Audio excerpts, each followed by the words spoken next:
তই এতিয়াও চাৰ্লি চেপলিনৰ দৰে খোজকাঢ়ি এৰা নাই ন ইয়াত নৰ্মেলি খোজকাঢ় আপোনাৰ এইটো সিদ্ধান্ত ইচ্ছাকৃত সিদ্ধান্ত নে অনিচ্ছাকৃত বাৰু মানে আপোনাক তাৰপৰা খেদালে নে নাই নিজে নিজে ওলাই আহিছে বাৰু তোৰ কেনেকুৱা লাগে মোৰ এনেকুৱা লাগে মানে আপোনাকতো খেদালে ওলোৱা ভকত আপুনি নহয় মানে প্ৰথমতে মই ভাবিছিলোঁ মই বাওনা হৈ জোনটো ঢুকি নাপালেও নাই জোনৰ পোহৰত মই পিঠিখনকে শুকুৱাম কিন্তু নহয় বাইদেউ আপুনি যে ক'লে তাই 4th গেট এতিয়া ময়ো 4th গেট গতিকে মই এতিয়া জোনৰ পোহৰত পিঠি শুকোৱা সলনি জোনটো থপিয়াই নি কাষলতি চেপতে ভৰাই দিম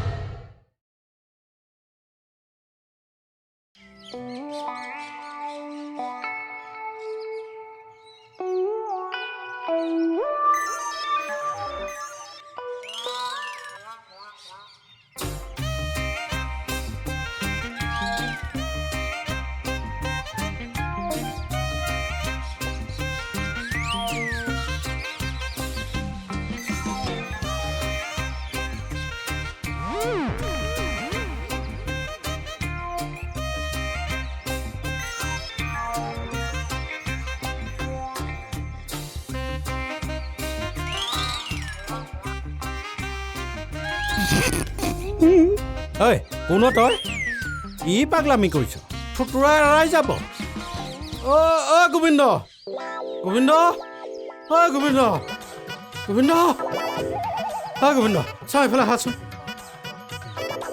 দাদা চোৱাচোন ক'ৰ পাগল এটা সোমাই আহি পেলাই কি কৰিছে এইখন কিয় তেনেকৈ কৈছে তন্ময় বন্ধুহে নামটো চাৰ্লি চেপলিনৰ নিচিনাকৈ থাকিও ভাল পায় হে কি কোৱা হে ৰাম ৰাম ভয়ে খাইছিলোঁ নহয় আৰু ভয়নো নাখাম কিয় বাথৰুমৰ পৰা ওলাই আহি পেলাই এওঁক দেখিছোঁ মই আপুনি আকৌ এবাৰ বাথৰুমৰ পৰা আহক ধুতি তিতিল নে কি হ'ল এই তুমিও মানে আচলতে মোৰ নাম ঋত্বিক বৰা মোৰ দেউতা আছিলে চাৰ্লি চেপলিনৰ ফেন আৰু মোৰ মা আছিলে ঋতিক ৰোশনৰ ফেন গতিকে মোৰ নাম ডাইৰেক্ট দি দিলে ঋত্বিক কিন্তু দেউতাৰ মতেতো একোৱেই নহ'ল ছুপ্ৰিম কোৰ্টে ৰায় দিয়াৰ পিছত হাইকোৰ্টে কি কৰিব ৰাইট সেই দেউতাই মোক ঘৰত চেপলিনৰ দৰে ৰাখি মোৰ ঘৰত মাতা নামটো ৰাখিলে চাৰ্লি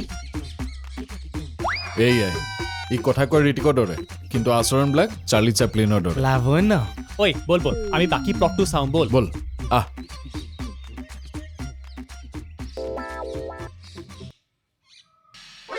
ঐ গোবিন্দ এওঁ কিয় আহিছে কি ফাইনেল কৰা কথা ক'লে তাকে ময়ো দেখোন দালিখিনিত মাটি দালি এটা পোৱা যেনহে পালোঁ দালি হা মাটি দালি বুজা নাই নাই বুজা ভাবক হেও ডাল মে কুছ কালা হে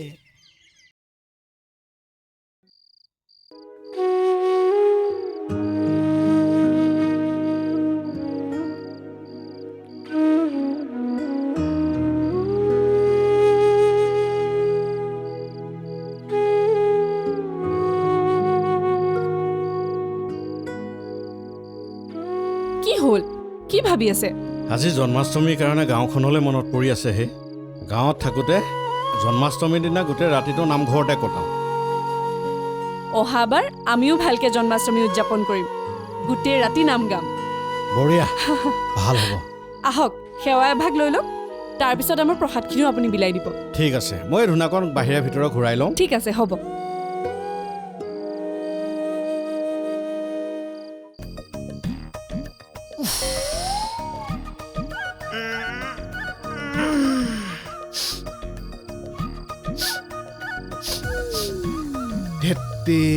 গোটেই কাপোৰবিলাক গোন্ধাইছে নহয় সদায় সদায় একেডাল কাপোৰকে পিন্ধি আছোঁ নাই জানক লগাই পেলাই বিয়লি পিন্ধাবৰ পৰা গোটেই কাপোৰখিনি লৈ আহিব লাগিব দেই এইডাল কেনেকৈ পিন্ধি থাকিম নাই যি হওক আজিয়ে ধুই দিব লাগিব উপায় নাই আৰু এইখনে লৈ যাওঁ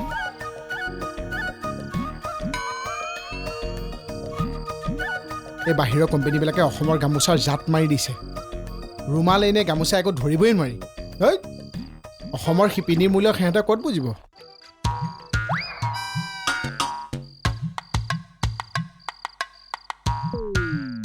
কৃষ্ণ প্ৰভু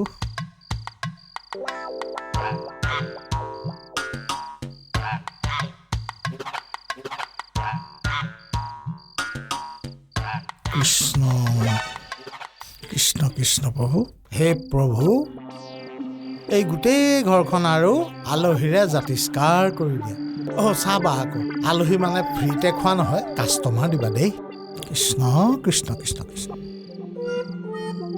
দাদা প্ৰভু কোন এইফালে দাদা অঁ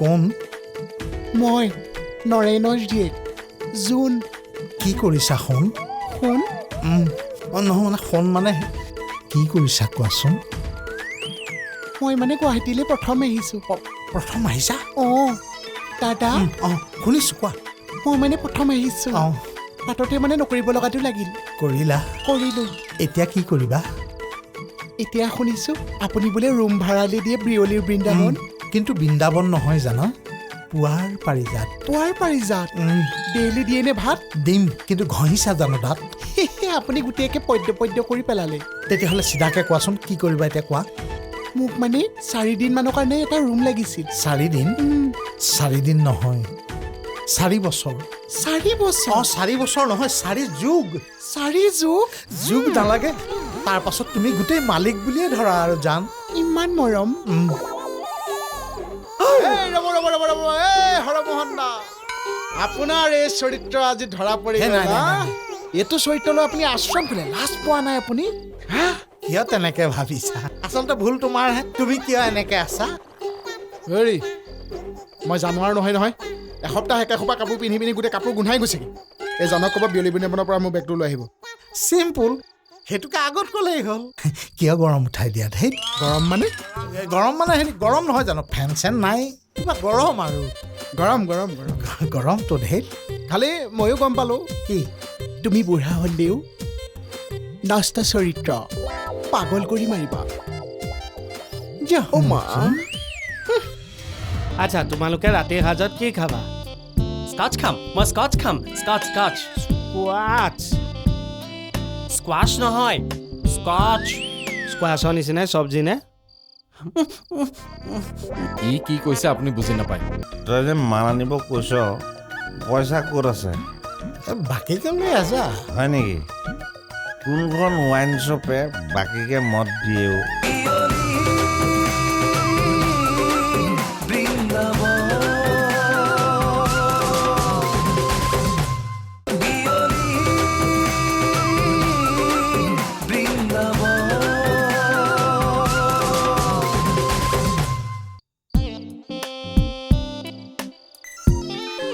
তইতো গোটেই প্ৰপাৰ্টিটো চালি কিন্তু তই একো নজানিলি যে কি কৰিবি কি নকৰ ফেণ্টাষ্টিক মই বিচৰা ধৰণেই হয় ইয়াত থাকি খুব ভাল লাগিব তই ইয়াত যি কৰ কৰিবি আৰু মই এই টেনশ্যনটোৰ পৰা ৰিলিজ হ'ব বিচাৰিছোঁ হেৰি আচ্ছা তোমালোকে ৰাতিৰ সাজত কি খাবা স্কচ খাম মই স্কচ খাম স্কচ স্কোৱাচ স্কোৱাছ নহয় স্কচ স্কোৱাচৰ নিচিনাই চব্জি নে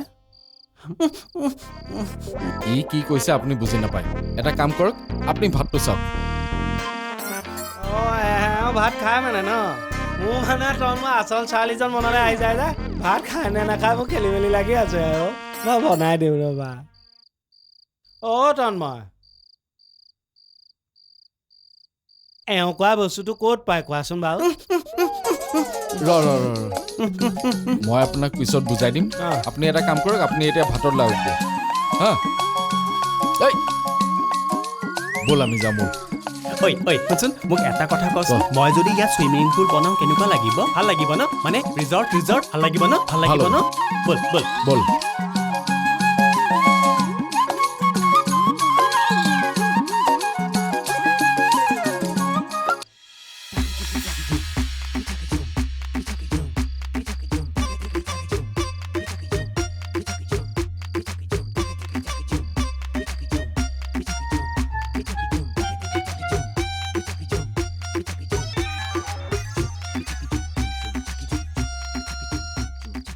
কচম কিন্তু এই বিয়লি বৃন্দাবনৰ চব মানুহ ইয়ালৈ আহিব লাগিব আনিব লাগিব আনিব লাগিব হয়নে আগতে পানী বটল এটা আনিব লাগিব পানী নাই পানী বটল এটা আনিলে বিয়লি বৃন্দাবনৰ মানুহখিনি ইয়ালৈ আহি যাব নেকি? নাহে ঐ প্লেনিং লাগিব ন ৰাম হুচকিহে নেকি এইটো? আপোনাক মাতিছোঁ ৰে ৰাইট প্লেনিং লাগিব।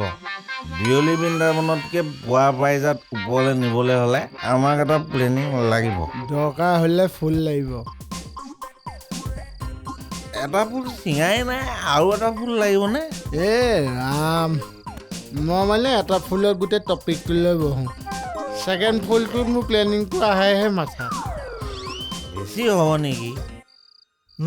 নালাগে বেছি কথা পাতিব নালাগে। এই যাম যা ফুল এটা লৈ যা।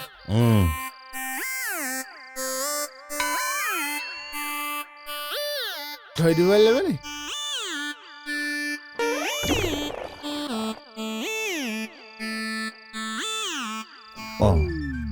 পকেটত 30 টকা এটাহে আছে, ফুল এটা কেনেকৈ আনিম?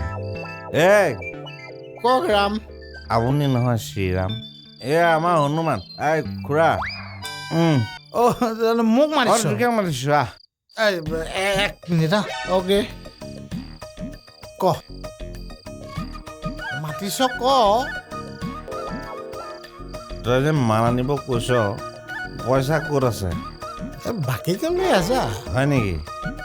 কোনখন ৱাইন শ্বপে বাকীকে মদ দিয়েও? আৰে বাবা বুজা নাই কিয়?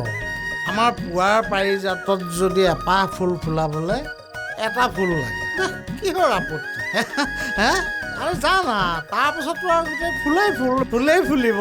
হয় নেকি? এটাহে এইডালে দেখোন প্লেনিঙৰ নামত এটাৰ পিছত এটা ফুল মাৰিয়ে আছে।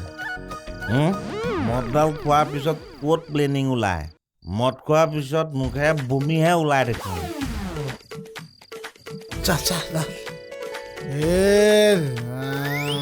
এটা ফুলৰ কাৰণে হয় কি ফুচফুচাই আছো কেতিয়াবা। পইচা নাই বে ৰাম। লৈ যাওঁ পইচা, কিমান লাগিব পইচা? ফুল এটা খোৱা দিনা তাৰপিছত মোৰ প্লেনটো মোৰ কেনেকুৱা প্লেন মই পুৰা শিকাই দিম ন। মুঠতে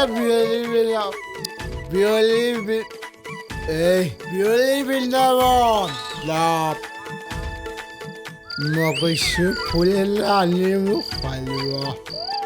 মই বিয়লি বৃন্দাবন কিমান গৈছোঁ মই।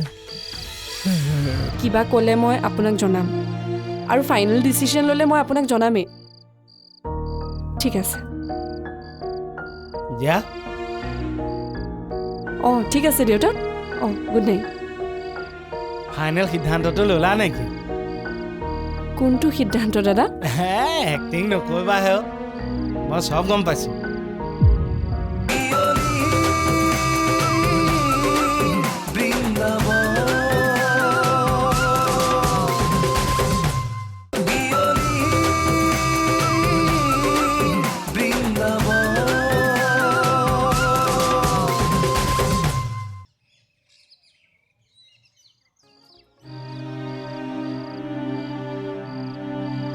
হেল্ল' দেউতা।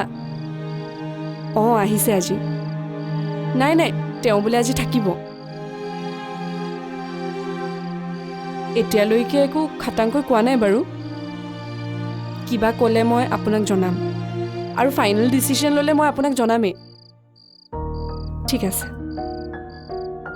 দিয়া ঠিক আছে দেউতা। Good night. ফাইনেল সিদ্ধান্তটো ল'লা নেকি? কোনটো সিদ্ধান্ত দাদা? এক্টিং নকৰিবা হে, মই চব গম পাইছোঁ। তোমালোকে যে আমাৰ বিয়লি বৃন্দাবনখন বেচিবলৈ ওলাইছা। মানে দাদা মই কোনখন মুখেৰে আপোনাক ক'ম ভাবিয়ে পোৱা নাছিলোঁ। আশ্ৰমখন বন্ধ কৰি দিম বুলি কথাটো আপোনাক ক'বলৈ মই সাহসেই কৰিব পৰা নাছিলোঁ। মোক ক'বলৈনো কিয় সাহস গোটাব লাগে? এইখনতো মোৰ একো অধিকাৰ নাই।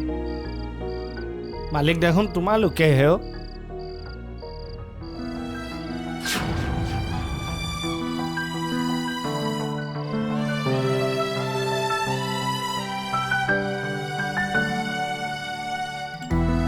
প্ৰপাৰ্টিটোত আপোনালোকৰ অধিকাৰ নাই যদিও এই আশ্ৰমখনত আপোনালোকৰ পূৰা অধিকাৰ আছে। আশ্ৰমখন এখন তোমালোকৰে হ'ব দিয়া, এইবোৰ কথা বাদ দিয়া। এতিয়া মোক কোৱা আশ্ৰমখন কেতিয়া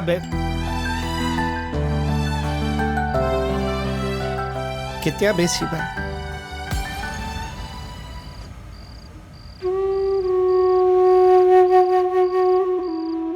নাজানো দাদা, ল'ৰাটোকতো আপোনালোকে দেখিছে এতিয়া, সি একোৱে খাটাংকৈ মোক কোৱা নাই। চাই চিতি আছে এতিয়া প্ৰপাৰ্টিটো। ইচ্ছা কৰিলে তেওঁ এতিয়াই কিনি ল'ব পাৰে আৰু ইচ্ছা নকৰিলে তেওঁ নিকিনিবও পাৰে। জিয়া,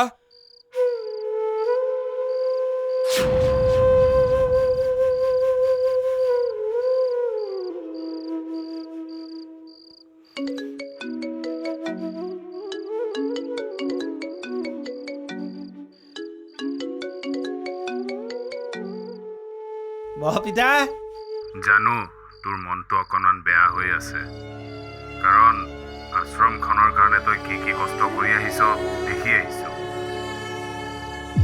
ক'তনো কষ্ট কৰিছোঁ, সদায় দেখোন ভুলেই হৈ আছো বৰপিতাই, সেইকাৰণে চাগে আজি যি কৰিলি আৰু। এতিয়া শুন মোৰ কথা, মোৰ আশ্ৰম বন্ধ কৰিবলৈ মন নাই। ইয়াত সিহঁত দুটাই সম্পত্তিৰ কাৰণে যি আলোচনা কৰিছে তাত মই সন্মতি দিছোঁ। এতিয়া যিহেতু ল'ৰাজনে সম্পত্তিটো লোৱা নাই, গতিকে শেষবাৰৰ কাৰণে তই কিবা এটা চেষ্টা কৰ। শুন, হয় ইপাৰ নহয় সিপাৰ। হ'ব বৰপিতা,